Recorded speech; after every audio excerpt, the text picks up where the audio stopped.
Alright guys, today we're going to be going over how to properly set up your rower and then how to use the rower effectively. Okay guys, so step number one in properly setting up our rower is the feet. We're going to start from the ground up. We want to make sure right off the get-go we have enough room to move around spaciously with our feet. We're not cutting off circulation or having the straps too tight to where we're shooting up onto our toes really hard. So that is step number one. We have little numbered holes on the foot setup, and depending on how big or small your foot is going to depend on which hole you use. So a bigger foot is going to require a bigger number, and then a smaller foot will require a smaller number. So myself, a little bit bigger foot, so I'm going to go around a 4, to where when I slide my foot into this setup, the strap is going to be right over where my toes start. I don't want to be too far back on my foot, and I don't want to be up on the tippy toes of my foot. I want to make sure that it's right where they start. It's a perfect positioning, and then with those straps, I'm going to keep them a little bit loose to where I can move my foot around just like a squat, so it allows me to properly stay really flat on my feet and not shoot up on my toes. Step number two in our rower setup is setting the fan up properly. This is something that's often overlooked. Most people just come up and jam their fan right up to a 10 right off the bat, but you need to be very particular on where you set up your fan. Depending on how big you are or small you are, that's going to play a huge impact in where you put your fan at. If you're a lot bigger, a lot stronger, you're going to have a higher number.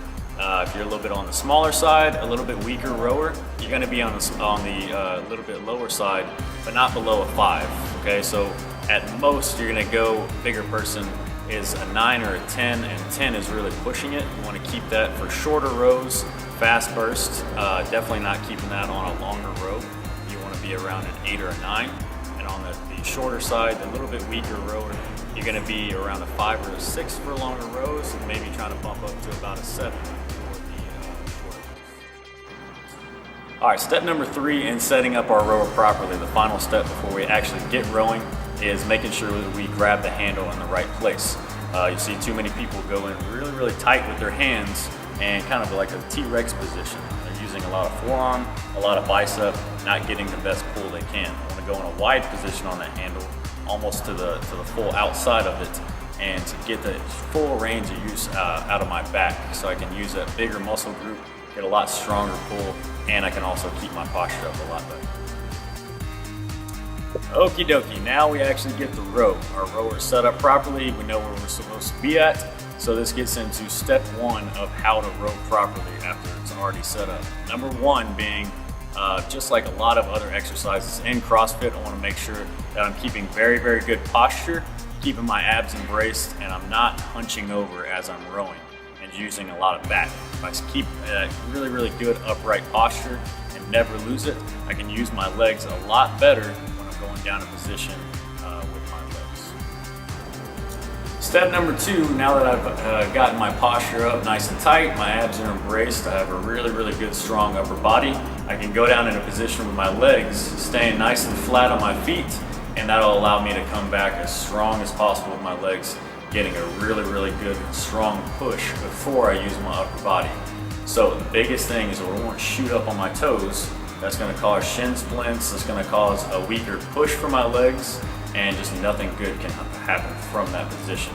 So the biggest thing, trying to stay flat on my feet, and with those straps being loose from my setup earlier, I can stay a little bit wider with my feet, kind of moving around like a squat.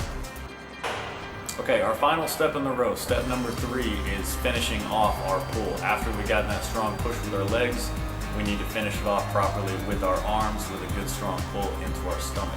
Making sure to hit myself in the abs just a little bit, just a little love tap up to my upper abs, and then right after I'm getting that strong pull into my abs, I'm immediately straightening my arms right back out so I can go back down into that proper setup for the next pull.